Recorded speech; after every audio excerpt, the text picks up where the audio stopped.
નમસ્કાર. ચલો આજે ગુજરાતી વ્યાકરણની દુનિયામાં એક મજેદાર સફર પર નીકળીએ. આપણે આજે વિશેષણ એટલે કે એડજેક્ટિવને એકદમ સહેલાઈથી અને ઊંડાણપૂર્વક સમજીશું. કારણ કે ભાષાને સજાવતા આ શબ્દોને ઓળખવાની મજા જ કંઈક ઓર છે. તો ચાલો ને એક સીધા સાદા સવાલથી શરૂઆત કરીએ. સ્ક્રીન પર જે વાક્ય દેખાય છે એમાં એવો કયો શબ્દ છે જે કોઈ વસ્તુનું વર્ણન કરી રહ્યો હોય? જરાક વિચારો તો. અને જો જવાબ સુંદર હોય તો બિલકુલ સાચું. આ સુંદર શબ્દ જ તો છે જે ફૂલ વિશે કંઈક વિશેષ કહી રહ્યો છે, એના અર્થમાં વધારો કરી રહ્યો છે. બસ આ જ તો છે વિશેષણનો જાદુ. તો આજે આપણે શું શું જોવાના છીએ? એક નજર નાખી લઈએ. પહેલા સમજીશું કે વિશેષણ છે શું. પછી એના અલગ અલગ પ્રકારો જેમ કે ગુણ, માપ અને ઈશારા બતાવતા શબ્દો. અને છેલ્લે એના એક બહુ જ રસપ્રદ સ્વભાવ વિશે પણ વાત કરીશું. તો તૈયાર છો? ચલો શરૂ કરીએ. ચાલો ત્યારે સૌથી પહેલા અને સૌથી મૂળભૂત સવાલ પર આવીએ કે ભાઈ આ વિશેષણ આખરે છે શું અને એનું કામ શું છે? જો આપણે ચોપડીની ભાષામાં વાત કરીએ તો જે શબ્દ કોઈ નામ એટલે કે સંજ્ઞાના અર્થમાં વધારો કરે એને વિશેષણ કહેવાય. સીધી વાત છે, એ નામ વિશે કંઈક વિશેષ માહિતી આપે છે. જેમ કે આપણા ઉદાહરણમાં સુંદર શબ્દ ફૂલ નામના અર્થમાં વધારો કરે છે. અહીંયા છે ને એક વાત ખાસ સમજવા જેવી છે, જ્યાં મોટાભાગે ભૂલ થતી હોય છે. વિશેષણ અને ક્રિયાવિશેષણ વચ્ચેનો ભેદ યાદ રાખજો. વિશેષણ હંમેશા નામનું વર્ણન કરે. જેમ કે હોશિયાર કોણ છે? રમેશ. રમેશ નામ છે. જ્યારે ક્રિયાવિશેષણ ક્રિયાનું વર્ણન કરે. રમેશ શું કરે છે? ચાલે છે. કેવી રીતે ચાલે છે? ધીમે ધીમે. આ ધીમે ધીમે ચાલવાની ક્રિયાનું વર્ણન છે. આ તફાવત બહુ જ મહત્વનો છે. હવે આ એકદમ જાદુઈ ચાવી છે. કોઈ પણ વાક્યમાં વિશેષણ શોધવું હોય ને તો બસ આટલું જ કરવાનું. એ વાક્યમાં જે નામ છે એને આ ચારમાંથી કોઈ એક સવાલ પૂછી લેવાનો. કેવો, કેવી, કેવું અથવા તો કેટલા. જે જવાબ મળે એ જ આપણું વિશેષણ. છે ને એકદમ સહેલું. સારું.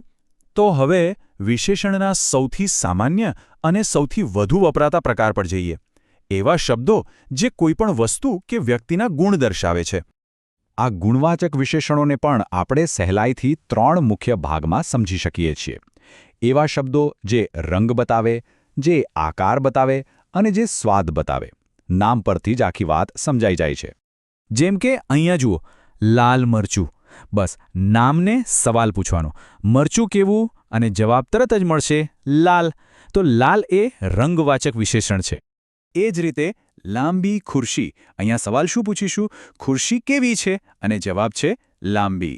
આ ખુરશીનો આકાર બતાવે છે, એકદમ સ્પષ્ટ છે. અને ત્રીજું ઉદાહરણ, સ્વાદિષ્ટ ભોજન. ભોજન કેવું છે? ભાઈ એકદમ સ્વાદિષ્ટ. આ શબ્દ ભોજનના સ્વાદનો ગુણ બતાવે છે. ચાલો, ગુણની વાત તો થઈ ગઈ. હવે એ જોઈએ કે વિશેષણ સંખ્યા અને જથ્થા એટલે કે માપ અને ગણતરીની વાત કેવી રીતે કરે છે. અહીંયા મુખ્યત્વે 2 પ્રકાર છે. એક જે આપણને પાક્કો આંકડો આપે, જેને આપણે સંખ્યાવાચક કહીએ છીએ. જેમ કે 2 છોકરા.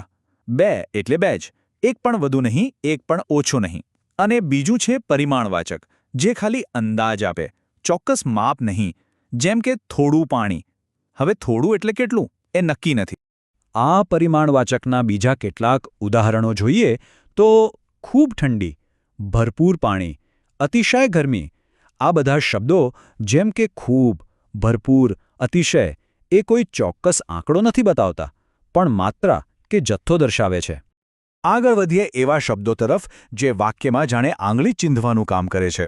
મતલબ કે ઘણી બધી વસ્તુઓમાંથી કોઈ એક ચોક્કસ વસ્તુ કે વ્યક્તિને અલગ તારવીને બતાવે છે. આનું નામ જ છે દર્શક વિશેષણ. કેમ? કારણ કે એ કોઈ ચોક્કસ વસ્તુ તરફ દર્શાવે છે, એટલે કે ઇશારો કરે છે. તે વાક્યમાં કયું અથવા કઈ એ સવાલનો એકદમ ચોક્કસ જવાબ આપે છે. દાખલા તરીકે આ વાક્ય જુઓ. દુનિયાની બધી પેન નહીં, પેલી ટેબલ પર પડેલી બીજી પેન પણ નહીં, પણ ચોક્કસપણે આ પેન. આ શબ્દ જ બધું સ્પષ્ટ કરી દે છે. આ છે દર્શક વિશેષણ. હવે એક મજાની વાત. શું કોઈને ખબર છે કે કેટલાક વિશેષણો ગરોળીની જેમ રૂપ બદલે છે? સારું, રંગ તો નહીં, પણ રૂપ જરૂર બદલે છે. ચાલો વિશેષણના આ બહુ જ રસપ્રદ સ્વભાવને સમજીએ. જરા અહીં ધ્યાનથી જુઓ.